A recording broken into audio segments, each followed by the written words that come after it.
সভাপতি মঞ্চে আসেন ভারতের কমিউনিস্ট পার্টি মার্ক্সবাদীর প্রাক্তন অন্যতম সাধারণ সম্পাদক, বর্তমান সময়ে পলিট ব্যুরো এবং কেন্দ্রীয় কমিটির মধ্যে সীতারাম ইয়েচুরির অবর্তমানে তিনি সমন্বয়কের গুরুত্বপূর্ণ সাংগঠনিক দায়িত্ব পালন করছেন। তার কথা আপনারা এবং আমরা এতক্ষণ শুনছিলাম। মঞ্চে আসীন আছেন জিতেন চৌধুরী, ভারতের কমিউনিস্ট পার্টি মার্ক্সবাদীর কেন্দ্রীয় কমিটির অন্যতম সদস্য এবং ত্রিপুরার রাজ্য সম্পাদক। তার কথাও আপনারা শুনেছেন, আমরা শুনেছি। আসীন আছেন মঞ্চে আমাদের দুজন কেন্দ্রীয় কমিটির অন্যতম সদস্য অতিথি রবীন দেব এবং অরুণ কুমার। এর বাইরে কেন্দ্রীয় কমিটির অন্যান্য সদস্যগণ, রাজ্য সম্পাদক মণ্ডলীর সদস্যগণ এবং আমাদের পার্টির নেতৃস্থানীয় সহযোদ্ধাগণ, আপনারা যারা এই সভায় হাজারে হাজারে নানা ধরনের প্রতিকূলতা এবং ষড়যন্ত্র উপেক্ষা করে সমবেত হয়ে এই সভাকে সামনের দিনের লড়াইয়ের বিকল্প বার্তা দিয়ে গেলেন, তার জন্য আপনাদেরকে আন্তরিকভাবে সংগ্রামী অভিনন্দন জানাচ্ছি।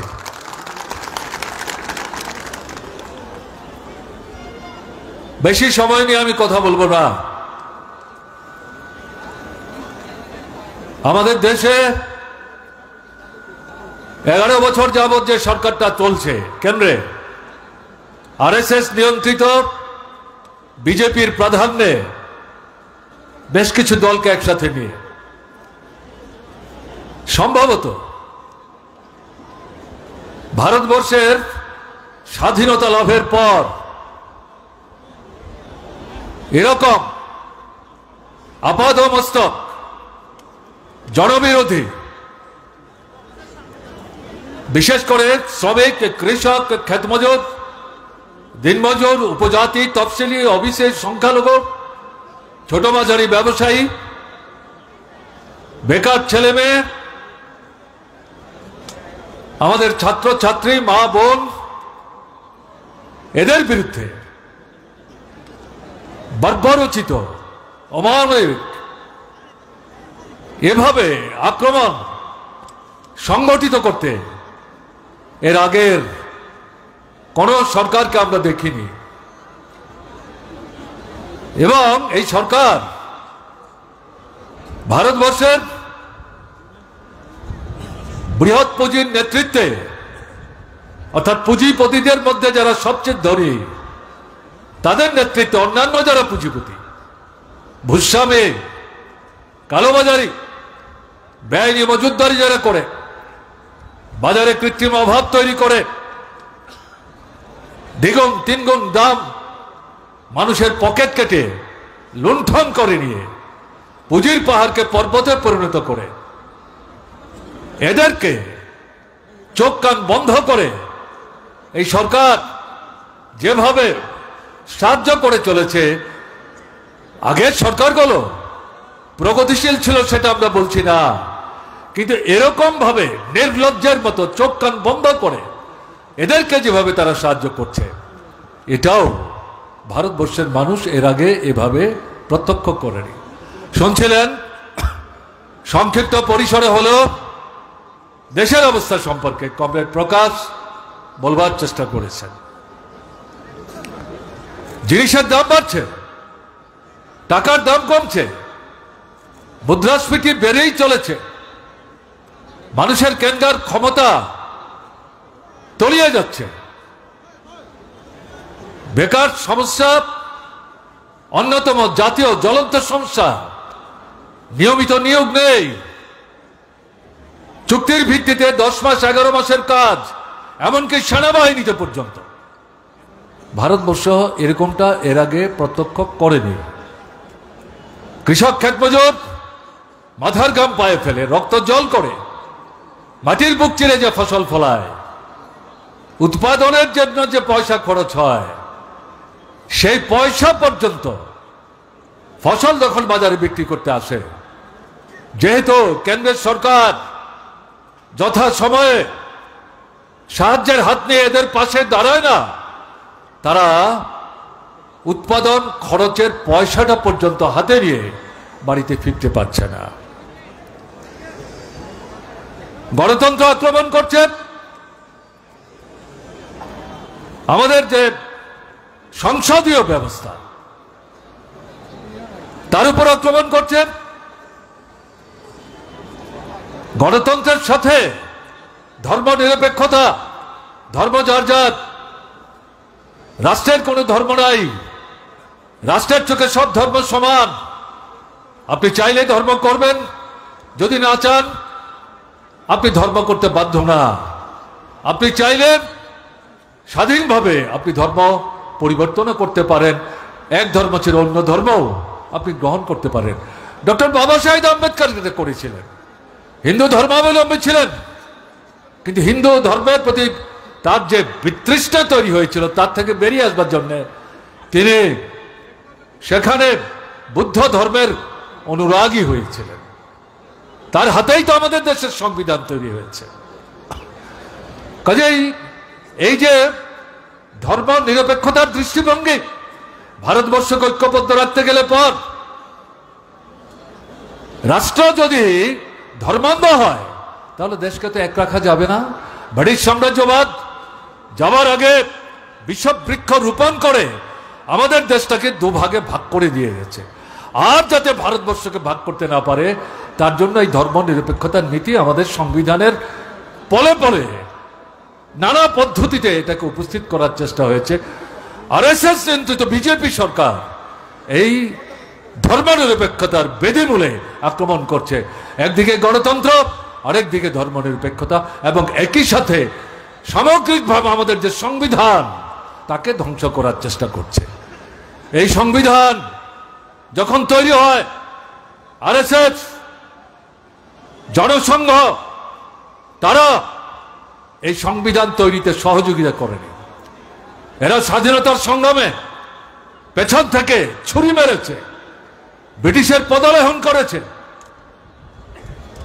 এরা স্বাধীনতা অর্জিত হওয়ার পর এই সংবিধান তৈরি করতে গিয়ে এরা মনুস্মৃতির আদলে স্বাধীন ভারতবর্ষের সংবিধান তৈরি করতে চেয়েছিল, যার মূল কথা হচ্ছে মহিলাদের কোনো অধিকার থাকবে না, তারা সুন্দরের পূজারী হবে, সন্তানের জন্ম দেবে, রান্না বান্না করবে, ঘর নিকাবে, বাড়ির বাইরে যেতে পারবে না, পুরুষের সঙ্গে তর্ক বিতর্ক করতে পারবে না, দাবি দাওয়া করতে পারবে না। এই হচ্ছে মনুস্মৃতির অন্যতম গুরুত্বপূর্ণ কথা। আর কে? দলিত অংশের মানুষ, যারা তফসিলি উপজাতি সহ বিরাট অংশের মানুষ। এই মনুস্মৃতি মানুষকে 4 ভাগে বিভক্ত করেছে, মাথা, মুখ, হাত, পা।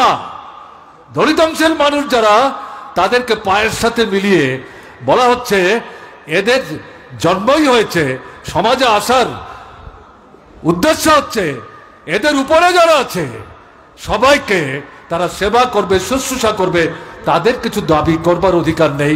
নামে মানুষ, অবয়ক্ত মানুষ, কিন্তু মানুষের অধিকার নিয়ে বেঁচে পড়তে থাকবার কোনো সুযোগ তাদের নাই। এই যে সংবিধান আমাদের দেশের স্বাধীনতার পর যেটা তৈরি হচ্ছে, এই সংবিধানটাকে আরএসএস, বিশ্ব হিন্দু পরিষদ এবং তৎকালীন সময়ের এই জনসংঘ, যেটা রাষ্ট্রের নাম হচ্ছে বিজেপি, তারা এইভাবে সংবিধান তৈরি করবার চেষ্টা করেছে, কিন্তু প্রতিরুদ্ধ হয়েছে। কনস্টিটিউয়েন্ট অ্যাসেম্বলির মধ্যে ডক্টর বাবা সাহেব আম্বেদকরের নেতৃত্বে তাদের প্রত্যেকটি তুলা প্রশ্নকে খণ্ড বিখণ্ড করে, বিচ্ছিন্ন করে, এবং সেই কনস্টিটিউন্ট অ্যাসেম্বলির মধ্যে কণ্ঠাসা করে এই সংবিধান তারা পাশ করে নিয়ে এসছেন। 1950 সালের 26শে জানুয়ারি আমাদের দেশে এই সংবিধান লাগু হয়। এখন এই যে শুনছিলেন কমরেড প্রকাশ বারবার বলবার চেষ্টা করছিলেন, এটা হিন্দু রাষ্ট্র তৈরি করবার চেষ্টা করছে ফ্যাসিবাদী দৃষ্টিভঙ্গি নিয়ে, একদলীয় শাসন। এটা করতে গেলে পর আমাদের দেশে যে সংবিধানটা বেঁচে আছে, নানা সময়ে এই গত 75 বছরে তার সংশোধন হয়েছে, তারপরেও তার যে ধাঁচা, তার যে কাঠামো, তার মধ্যে গণতন্ত্র ধর্মনিরপেক্ষতার যে বৈশিষ্ট্যগুলি বজায় আছে, এগুলো থাকলে পর তারা একদলীয় স্বৈর শাসন ভারতবর্ষের বুকে কায়েম করতে পারবে না। ফ্যাসিবাদী দৃষ্টি নিয়ে গোটা ভারতবর্ষের মানুষকে পদতলে নিয়ে দলন চালাতে পারবে না। তাই তারা সংবিধানটাকে ধ্বংস করার চেষ্টা করছে। ভারতবর্ষের মানুষ আমরা যেটা লক্ষ্য করেছি, এটা মেনে নিচ্ছেন না, বিরুদ্ধে রুখে দাঁড়াবার চেষ্টা করেছেন। লোকসভা নির্বাচন, ভোট কমেছে, আসন কমেছে, কিন্তু যে কোনো ভাবেই হোক সরকার তৈরি করেছেন। অনেকের ধারণা হয়েছিল সম্ভবত এই ধাক্কা থেকে আরএসএস বিজেপি কিছুটা শিখবে।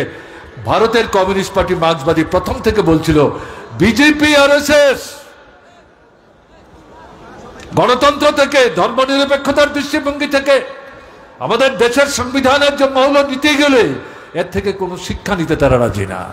তারা ফ্যাসিবাদী দৃষ্টি নিয়ে একদলীয় স্বৈর শাসন কায়েমের মধ্য দিয়ে ভারতবর্ষের অন্যান্য সমস্ত গণতান্ত্রিক শক্তিকে তারা ধ্বংস করে দেওয়ার লক্ষ্য নিয়ে এগিয়ে যাওয়ার চেষ্টা করবে। এবং মানুষের জীবনের যে মৌলিক অর্থনৈতিক সমস্যাগুলো, খাদ্য, বস্ত্র, বাসস্থান, শিক্ষা, স্বাস্থ্য, এগুলোর প্রতি তাদের কোনো নজর নেই।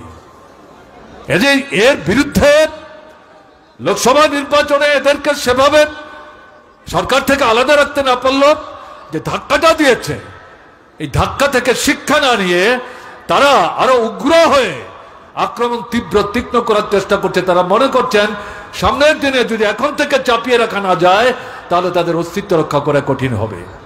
এটাই বাস্তব। আজকে এই 1 বছরের ব্যবধানে গত লোকসভা নির্বাচনের পর এই সময়ের মধ্যে কৃষকরা, ক্ষেতমজুররা, শ্রমিকরা, শিক্ষক, কেরানি, কর্মচারীরা, বিশ্ববিদ্যালয়ে আমাদের ছাত্ররা, রাজ্যে রাজ্যে যুবকরা, বেকার যুবকরা, তারা এই জনবিরোধী, রাষ্ট্রবিরোধী, ঐক্যবিরোধী, সংহতি বিরোধী, শান্তি বিরোধী সর্বনাশা যে নীতি নিয়ে বিজেপি যাওয়ার চেষ্টা করছে তার বিরুদ্ধে রুখে দাঁড়াবার চেষ্টা করছে। লড়াইয়ের ময়দানে সামিল হচ্ছে, নতুন শক্তির সমাবেশ ঘটছে। ত্রিপুরা এর থেকে আলাদা না। ত্রিপুরাও এই লড়াইয়ে তার সামর্থ্যের সীমাবদ্ধতার মধ্যে সমস্ত প্রতিকূলতা মোকাবেলা করে সর্বভারতীয় এই আন্দোলনে তার গুরুত্বপূর্ণ ভূমিকা নেওয়ার চেষ্টা করছে। তা না হলে পরে কিসের মার্ক্সবাদী কমিউনিস্ট পার্টি, কিসের লাল ঝান্ডা? এ তো শুধু ভোটের পার্টি না, লড়াইয়ের পার্টি। সমস্যা পীড়িত মানুষ, তাদের জীবনের মূল সমস্যাগুলি সমাধানের জন্য লড়াই। এই লড়াইয়ের পর্যায়ে কখনো বিধানসভার ভোট আসবে, কখনো লোকসভার ভোট আসবে। এটা উন্নততর পর্যায়ের রাজনৈতিক সংগ্রাম।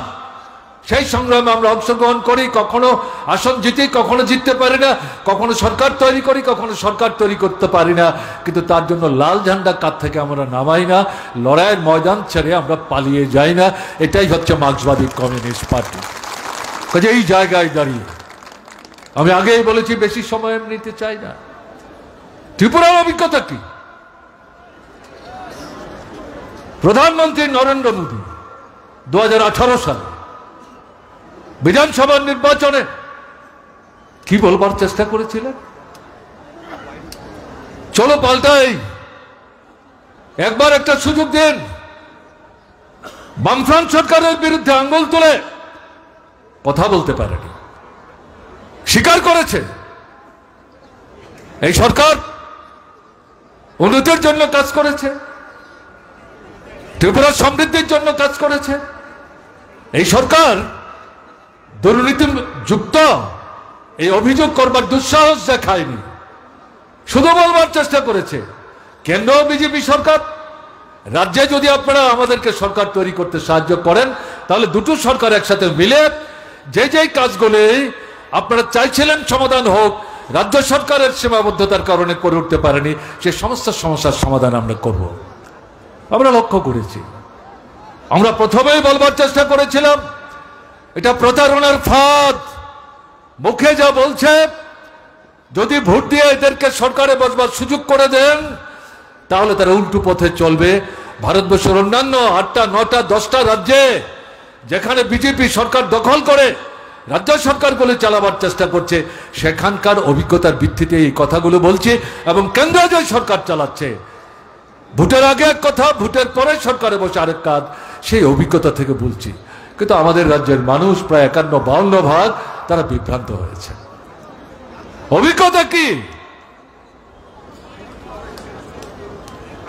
অনাহার, অর্ধাহার, অনাহার মৃত্যু, সন্তান বিক্রি, কাজের জন্য রাজ্যান্তরিত হওয়া, দেশের বাইরে যাওয়া, সেখানে গিয়ে বেঘরে মৃত্যুর সম্মুখীন হওয়া, সে মৃতদেহ বাড়িতে পর্যন্ত মা বাবা ফিরিয়ে আনতে পারছেন না। বামফ্রন্ট সরকারের সময় ছিল এরকম, কংগ্রেসের দুঃশাসনে ছিল, কংগ্রেস উপজাতি যুব সমিতির দুঃশাসনে ছিল। বামফ্রন্ট সরকার এটাকে বন্ধ করেছে, এটাকে অতীত ইতিহাসের পাতায় তাকে সীমাবদ্ধ করেছে। বিজেপি সরকার আসার পর সেটাই তারা ফিরিয়ে আনছে, সেটাই তারা ফিরিয়ে আনছে। কাজ নাই, রোজগার নাই, কেনবার ক্ষমতা নাই, এরকম যে পরিস্থিতি চলছে। দোকানপাট খুলে বসে আছেন দোকানেরা, কেনবার লোক নেই। মানুষের হাতে পয়সা থাকতে হবে। বেকার প্রতিশ্রুতি দিয়েছিল শূন্যপদ থাকবে না, নতুন করে কোনো শূন্যপদ তৈরি হতে দেবে না। এদের রাজত্বে এই 7 বছরে 56,000 পদ এদের রাজত্বে শূন্য তৈরি হয়েছে, পূরণ করছে না। বেকার সমস্যা আকাশচুম্বী ত্রিপুরার মতো রাজ্যে। এই যে পরিস্থিতি চলছে, কৃষক এই যে গত 41 বছরের মধ্যে এত বড় বন্যা হয়ে গেল, বামফ্রন্ট শাসনে 48 ঘন্টার মধ্যে সরকারের নির্দেশে ডিস্ট্রিক্ট ম্যাজিস্ট্রেট বিপন্ন মানুষের পাশে দাঁড়িয়ে সামর্থ্যের সীমাবদ্ধতা হাতে নিয়েই সেই মানুষদের সাহায্য করার চেষ্টা করেছে। কোথায় বিজেপি শাসিত ত্রিপুরায়, কোথায় সরকার, কোথায় আক্রান্ত বিধ্বস্ত মানুষ? সাহায্য তাদের দিকে ফিরে কেউ তাকাবার চেষ্টা করে না। আর আগরতলায় মন্ত্রীরা মুখ্যমন্ত্রীর উপস্থিতিতে কার্নিভেল করেন দুর্গাপূজার দশমীর নামে, লক্ষ্মী পূজার আগের দিন। আরে পূজাই তো মানুষ করতে পারলো না। আগরতলার ব্যবসায়ী যেখানে আপনারা কার্নিভেলের নাচাগানা করেন, তারা তো দোকান খুলে ধার দেনা করে জিনিস নিয়ে বসেছিল, অন্তত বছরে এই সময়টা বিক্রি করতে পারলে পর পরিবারটা নিয়ে বেঁচে পড়তে থাকবো। তারাই তো মুখ বেজার করে বলছেন কেনবারই তো লোক আসছে না। পয়সা না থাকলে মানুষ কি করে বাজারে আসবে? বাজারে তো দোকান দেখবার জন্য মানুষ আসে না। এই সরকার, তার কোনো ভূত বৃষ্টি ছিল? দায়িত্বজ্ঞানহীন, অমানবিক। না হলে পরে এরা এই ধরনের কার্নিভেলের অনুষ্ঠান করতে পারে? এর থেকে বুঝবার চেষ্টা করতে হবে। কমরেড প্রকাশ করে উল্লেখ করবার চেষ্টা করেছিলেন, বামফ্রন্ট শাসনে ত্রিপুরাতে সাম্প্রদায়িক দাঙ্গা ছিল না। সন্ত্রাসবাদীরা কোন কোন রাজনৈতিক দলের সমর্থনে পুষ্ট হয়ে রাজনীতিগতভাবে বামফ্রন্ট মার্ক্সবাদী কমিউনিস্ট পার্টিকে তারা যখন মোকাবেলা করতে পারছে না, এই সন্ত্রাসবাদীদের ঘাড়ে চপে সরকার দখল করার মতলব করছিল। এরা সেখানে বন্দুকের নলের মুখে মানুষের রক্ত ঝরিয়ে তারা হুলি খেলবার চেষ্টা করেছে। এটা দাঙ্গা না, এটাকেও বামফ্রন্ট সরকার মোকাবেলা করার চেষ্টা করেছে, শান্তি পুনঃস্থাপন করেছে। গোটা ভারতবর্ষের সঙ্গে ত্রিপুরা বামফ্রন্ট সরকার দৃষ্টান্ত স্থাপন করেছে। সরকার যদি চায় সন্ত্রাসবাদ কিভাবে মোকাবেলা করা সম্ভব, ত্রিপুরা হচ্ছে তার জ্বলন্ত দৃষ্টান্ত। এরা স্বীকার করতে বাধ্য হয়েছেন। কাজে এই যে পরিস্থিতি আজকে যেটা দেখা যাচ্ছে, ধর্মের নামে, সম্প্রদায়ের নামে আরএসএস, বিজেপি, বিশ্ব হিন্দু পরিষদ পেছনে দাঁড়িয়ে মিশ্র জনবসতির এলাকায় হিন্দু মুসলমান বসবাস করেন, সেই জায়গায় বিরোধ বাঁধাচ্ছে, বাড়িঘর পুড়িয়ে দিচ্ছে, লুট করছে, দৈহিক আক্রমণ করছে, খুন খারাপি করছে। কদমতলা ধর্মনগরে, কৈজুরাবাড়ে, রানীর বাজার সংলগ্ন, আপনার গন্ডাছড়া, এরপর বিশালগড় করবার চেষ্টা করেছে, উদয়পুরে করবার চেষ্টা করেছে, সোনামুড়ায় উত্তেজনা ছড়াবার চেষ্টা করেছে। মার্ক্সবাদী কমিউনিস্ট পার্টি তার সীমাবদ্ধ সামর্থ্য নিয়েও সাম্প্রদায়িক যে প্ররোচনা, তার বিরুদ্ধে রুখে দাঁড়িয়ে ঐক্য সংগতি রক্ষা করবার জন্য তার দায়িত্ব পালন করা থেকে পেছপা হয়নি। এরকম একটা জায়গায় এরা রাজ্যটাকে আজকে নিয়ে গেছে। আপনাদের অভিজ্ঞতা কি? ত্রিপুরায় কটা সরকার দেখেছেন আপনারা? রাজন্য শাসন দেখেছেন? কিছু মানুষ এখনো বেঁচে থাকবেন, রাজন্য শাসনের শেষ দিকটার অভিজ্ঞতা আপনারা নিতে পেরেছেন। রাজন্য শাসন মানে কি? এটা তো রাজ পরিবারের সুখ স্বাচ্ছন্দ্য, ত্রিপুরার জনগণের স্বার্থ রক্ষা করার জন্য। যদিও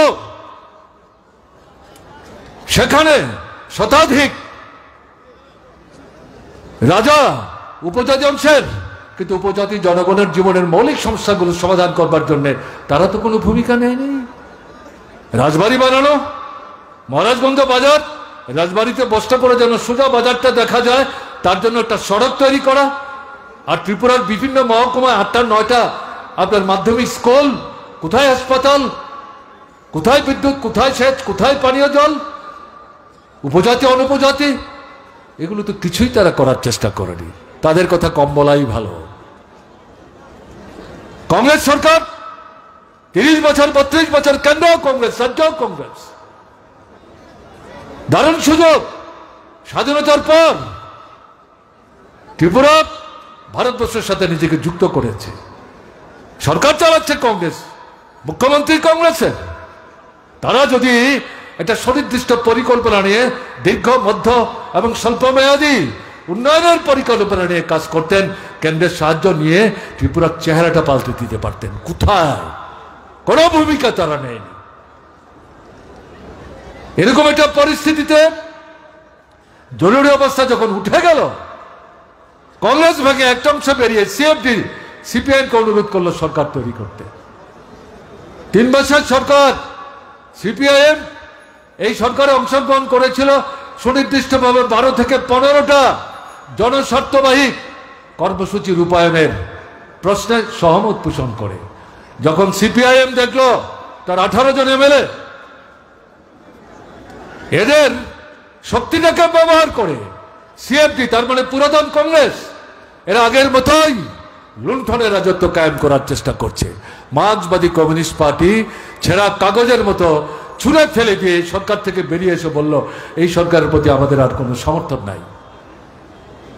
পরবর্তী সময়ে সিএফডি ভাঙলো, কংগ্রেস থেকে আরো লোক বেরোলো, জনতা পার্টি তৈরি করলো। তারা এসে আবার মার্ক্সবাদী কমিউনিস্ট পার্টিকে অনুরোধ করলো। মার্ক্সবাদী কমিউনিস্ট পার্টির নেতৃত্বের মধ্যে দ্বিমত ছিল, এদের সঙ্গে আমাদের পুষাবে না, এরা তো আসলে কংগ্রেস। কিন্তু সরকারে যাওয়ার সুযোগটাকে কাজে লাগাবার জন্য চুক্তিতে স্বাক্ষর করেন, কিন্তু এটা তাদের কাছে ছেঁড়া পাতার মতো, কলা পাতার মতো। সরকারে বসে তারা যে করে না, আমরা তো সিএফডি সিপিআইএম এর সরকারই দেখলাম। কেন আমরা জনতা পার্টির সাথে যাব? ভিন্ন মত ছিল পার্টি নেতৃত্বের মধ্যে। আমার নিজের অভিজ্ঞতা থেকে আমি বলছি, তখন রাজ্য কমিটির সভায় উপস্থিত থাকবার সুযোগ আমার ছিল, কিন্তু শেষ পর্যন্ত সামগ্রিক আলোচনা করে ত্রিপুরার মানুষ তারা দেখতে চাইছিলেন, ঠিক আছে সিএফডি সিপিআইএম হলো না, সিপিআইএম এর সিদ্ধান্ত সঠিক। এই অভিজ্ঞতা নিয়ে জনতা পার্টি যখন সিপিএম কে সাথে নিয়ে সরকার করতে চায়, একটা সুযোগ দেওয়া হোক না। এই পরিস্থিতিতে জনতা পার্টির সাথে মিলেও সরকার তৈরি হলো।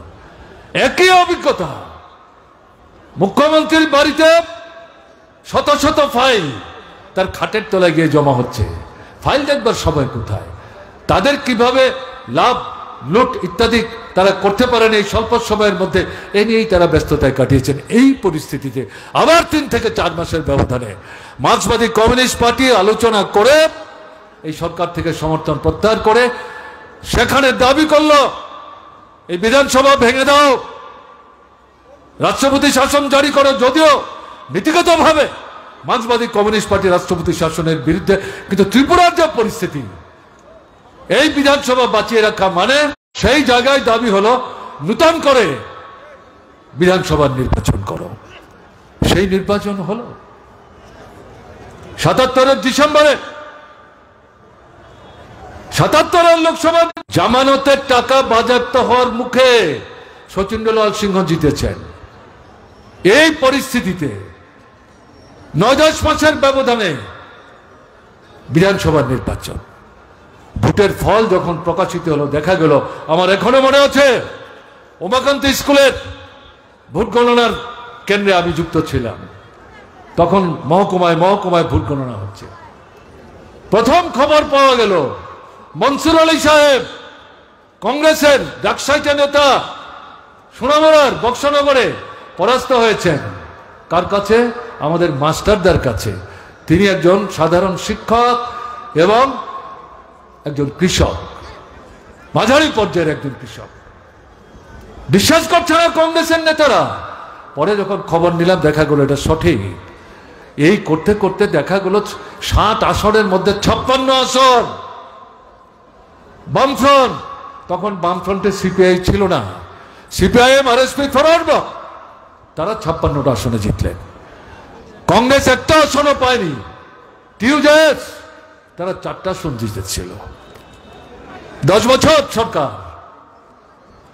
সন্ত্রাসবাদীদের ব্যবহার করে রক্ত ঝরিয়ে এই সরকারটাকে তারা উচ্ছেদ করেছে। কংগ্রেস টিউজেস তারা 5 বছর সরকার চালালো। আধা ফ্যাসিবাদী সরকার, গণতন্ত্র আক্রান্ত, নির্বাচন হয় না। এই পরিস্থিতিতে মানুষের লড়াই, জনস্বার্থবাহী কোনো কর্মসূচি নাই, লুটের রাজত্ব চলছে। সেই জায়গায় নির্বাচন আসলো, ত্রিপুরার মানুষ পরাস্ত করল, বামফ্রন্টকে সরকারে বসালো। এক নাগারে 25 বছর, প্রথম 5 বছর কমরেড দশরথ দেবের নেতৃত্বের সরকার, পরে 20 বছর বিকল্প বামপন্থী ফ্রন্টের সরকার সেখানে চলল। এই সরকারগুলো মানুষ দেখেছেন এবং এদের পরবর্তী পর্যায়ে আজকে ত্রিপুরা চলছে আরএসএস এর নিয়ন্ত্রিত, বিশ্ব হিন্দু পরিষদের নিয়ন্ত্রিত বিজেপি সরকার। আমি বিনীতভাবে দল মতের ঊর্ধ্বে থেকে ত্রিপুরা যারা নাগরিক তাদের কাছে আমি জিজ্ঞাসা করতে চাই, আপনাদের জীবনের অভিজ্ঞতাটা কি? সামন্ত শাসক কংগ্রেস, কংগ্রেস টিউজেস এবং বামফ্রন্ট, এবং আজকে বিজেপি সরকার। বামপন্থী ফ্রন্ট সরকারের সাথে বিজেপি থেকে শুরু করে কংগ্রেস সামন্ত সরকার, সামন্ত শাসন, তার কোনো মিল আছে? দিন রাত্র ফারাক, আসমান জমিন ফারাক। মানুষ এখন নিজেরা বলতে শুরু করেছে ভুল করেছে, বিভ্রান্ত হয়েছে, মোহগ্রস্ত হয়েছে, বিপদগামী হয়েছে, নিজের পায়ে নিজেরা কুরুল মেরেছে। এর থেকে বেরোতে হবে। দেশের নির্বাচন এই আহ্বানই আমরা জানিয়েছিলাম। এরা 39টা ভোট পেয়েছে। 18 নির্বাচনে 51টা ভোট পেয়েছিল, তার মধ্যে 40-এর উপর ভোট ছিল কংগ্রেসের। কংগ্রেস যখন মার্ক্সবাদী কমিউনিস্ট পার্টির নেতৃত্বে বামফ্রন্টকে রাজনীতিগতভাবে, কর্মসূচিগতভাবে মোকাবেলা করতে ব্যর্থ, তারাই সেখানে বিজেপিকে সাহায্য করেছে মার্ক্সবাদী কমিউনিস্ট পার্টির নেতৃত্বে সরকারকে, যাতে ক্ষমতা থেকে উচ্ছেদ করা যায়। সেই বিজেপি 23-এর নির্বাচনে 39টা ভোট পেয়েছে 5 বছরের ব্যবধানে। কিন্তু এই 39 ভোট 18তে তারা যে 51টা ভোট পেয়েছিল, সেখানে কেউ আঙুল তুলে বলতে পারেননি যে আমি ভোট দিতে পারিনি, আমার ভোটের অধিকার হরণ করেছে। জোর করে আমার ভোট অন্যরা দিয়েছে, এরকম কোনো অভিযোগ ছিল না। রাত্র 1:30টার সময় পর্যন্ত কৈলাসহরে ধর্মনগরে মুসলিম মা 6 মাসের শিশু কোমরে নিয়ে কাঁখে নিয়ে লাইনে দাঁড়িয়ে ভোট দিয়ে গেছেন নির্বিঘ্নে। কিন্তু 23-এর নির্বাচন, এই যে 39 ভোট, তাতে আমরা যা দেখেছি 20 থেকে 22টার বেশি ভোট বিজেপি পায়নি। বাকি যে ভোট আপনার ভোট তারা লুট করেছে, আপনাকে আপনার ভোট দিতে দেয়নি। আগরতলা সহ ত্রিপুরার মহকুমায় মহকুমায় ঘটনা ঘটেছে। তারা জানে তারা কিভাবে সরকারে এসছে। মুখ্যমন্ত্রী নিজে জানেন উপনির্বাচনে বরদলি থেকে তিনি কিভাবে জিতেছেন, পরের নির্বাচনে এই বরদলি থেকে তিনি কিভাবে জিতেছেন তিনি নিজেই তো জানেন। আমাদের ব্যাখ্যা করার কি দরকার আছে? এরকম একটা পরিস্থিতিতে দাঁড়িয়ে এরা ভীত, এরা সন্ত্রস্ত, এরা বুঝতে পারছেন জনগণ এটাকে মেনে নেবে না। তাই যেটা আপনাদের কাছে বলতে চাইছি, আবার আগে বলেছেন জিতেন চৌধুরীও বলবার চেষ্টা করেছেন কেন আমাদের এই মিটিংটাকে তারা বাধা দেওয়ার চেষ্টা করেছেন। বাধা দিয়ে কি মানুষকে আটকানো গেছে? পেরেছেন? আপনাদের জানার জন্য বলছে, পুলিশ পরশুদিন সন্ধ্যাতেও ইনসিস্ট করেছে দরখাস্ত লিখে দিন 3000-এর বেশি লোক হবে না। আরে এটি কেমন করে কথা হলো? পুলিশ ঠিক করবে আমাদের জনসভায় কত লোক হবে? শুনেছেন এরকম কাণ্ড? এটা তো পুলিশের কথা না, মন্ত্রিসভার রাজনৈতিক যে নেতৃত্ব, মুখ্যমন্ত্রী সহ তাদেরই এই পরামর্শ। তো আমরা তো সেখানে বলেছি দরখাস্ত না রাখলে পরে কিছু করার নেই, মিটিং হবে, যেখানে আটকাবে সেখানে মানুষ বসবে, সেখানেই প্রতিরোধ হবে। পেরেছে আজকে? পারেনি। আমি যেটা বলবো, এই পরিস্থিতি থেকে মানুষ মুক্তি চান, শুধু মার্ক্সবাদী কমিউনিস্ট পার্টির লোকটা, বিজেপির মধ্যেও কিছু সৎ ভাবনা চিন্তার লোক আছেন, তাদের গুরুত্ব মূল্য এখন বিজেপিতে নাই। এরা এখন ক্ষুব্ধ বিক্ষুব্ধ হয়ে নিজেরাও বলতে শুরু করেছেন, এরকম ভাবে তো আমরা ভাবতে পারিনি। এটা কি চলছে? অরাজকতা চলছে, এর পরিবর্তন দরকার। এরা তো আমাদের সঙ্গে কথাবার্তা বলতে গিয়ে এই বিষয়গুলো বলছে, এ তো তৈরি করা কথা না। উদয়পুরে খিলপাড়ার কাছে যে মহিলার বাড়িতে ঢুকে লুণ্ঠন করলো, স্বামীর মাথা ফাটালো, চোখের জলে বুক ভাসিয়ে সোশ্যাল মিডিয়ার কাছে বলতে গিয়ে হাতজোড় করে মুখ্যমন্ত্রীর দৃষ্টি আকর্ষণ করে তিনি যে বলেছিলেন, মুখ্যমন্ত্রী আমি তো বিজেপি, গত বিধানসভা নির্বাচনে আমি বিজেপির জন্য কাজ করেছি, আমাকে আজকে যারা আক্রমণ করছে, বাড়িতে এসে যারা লুণ্ঠন করছে, এরাও বিজেপি, তো কেন তারা আমাকে আক্রমণ করছে? কোনো জবাব নাই। আপনার দৃষ্টি আকর্ষণ করছে, হাত জোর করে বলছি একবার আসুন, আমাদের খোঁজ নেন, আমাদেরকে আক্রমণের হাত থেকে রক্ষা করার চেষ্টা করুন। গেছে মুখ্যমন্ত্রী? কোনো মন্ত্রী গেছে সেখানে? না। অরাজকতা চলছে। কোথায় আইনের শাসন? জঙ্গলের শাসন চলছে। মায়েদের বোনেদের উপর বীভৎস আক্রমণ সংঘটিত হচ্ছে, কিশোরীদের উপর বীভৎস আক্রমণ সংঘটিত হচ্ছে। থানায় গেলে পর, আমি সব থানার কথা বলছি না, কোন কোন থানায় কেন এসছেন, মন্ডলের কাছে যান, আলোচনা করে মীমাংসা করবে, মামলা করবেন, কোর্টে যাবেন, আরো পয়সা খরচ হবে, আরো তো ব্যতিব্যস্ত হবেন, অসুবিধা হবে। চা বিস্কিট খেতে খেতে এই সমস্ত কথা রুষে রুষিয়ে থানার কোনো কোনো দারোগাবাবু বলছেন। বুঝতে পারছেন এই দুঃসাহস তাদের কোত্থেকে আসছে? বামফ্রন্ট সরকারের সময় এই সমস্ত কথা বলবার সাহস পেয়েছে। আমি একটা দৃষ্টান্ত দিচ্ছি, আগরতলার পূর্ব থানা, মহিলাদের জন্য আমরা থানা করেছি। আক্রান্ত মহিলা থানায় গিয়ে যখন অভিযোগ করছিলেন, এই থানায় সমস্ত কর্মচারী ছিলেন মহিলা, যিনি প্রধান অফিসার তিনি তার সাথে খারাপ ব্যবহার করছিলেন, অভিযোগ সত্য না মিথ্যা যাচাই করবার চেষ্টা করছিলেন, তার অভিযোগ রাখেনি। পরবর্তী সময় যখন সরকারের দৃষ্টিতে আনলো, এই থানার ওয়ান এন্ড অল প্রত্যেককে সেখান থেকে সরিয়ে অন্যত্র বদলি করে দেওয়া হয়েছে এবং তাদের বিরুদ্ধে তদন্ত করে কার্যকরী ব্যবস্থা নেওয়ার নির্দেশ বামফ্রন্ট সরকার দিয়েছিল। এরকম একটা দৃষ্টান্ত কেউ দেখাতে পারবেন? গত 6 বছরের মধ্যে 7 বছর হতে যাচ্ছে এই সরকারের, এরকম কোনো দৃষ্টান্ত আপনারা দেখাতে পারবেন? বিজেপি লুকা দেখাতে পারবেন? অরাজকতা চলছে 18-র পর আজ অব্দি যত ভোট হয়েছে ত্রিপুরায় মানুষ ভোট দিতে পারেননি। লুটের রাজত্ব চলছে, ভোট লুট। এখন সরকার এডিসি যেটা ত্রিপুরা মথান নিয়ন্ত্রণের এবং বিজেপি আরএসএস এর লোকরা তারা সবাই মিলে